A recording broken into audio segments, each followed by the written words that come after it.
how do you divide 2x cubed minus x squared plus 3x minus 5 by x squared plus 1? We're going to do some long division for this one. So we have x squared plus 0x plus 1, which is dividing 2x cubed minus x squared plus 3x minus 5.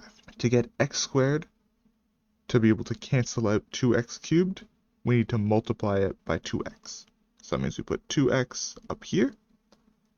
We get 2x cubed, still 0x squared, plus 2x.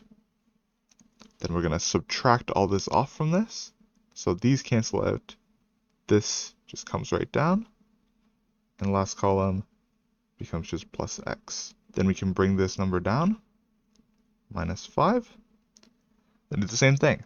The only difference between x squared and negative x squared is negative 1. So we multiply it by that, negative x squared, still 0x, and then minus 1. Then we subtract it off. So this becomes 0, this becomes just x, and this becomes negative 4. Since we can't divide this by this anymore, this is almost our final answer.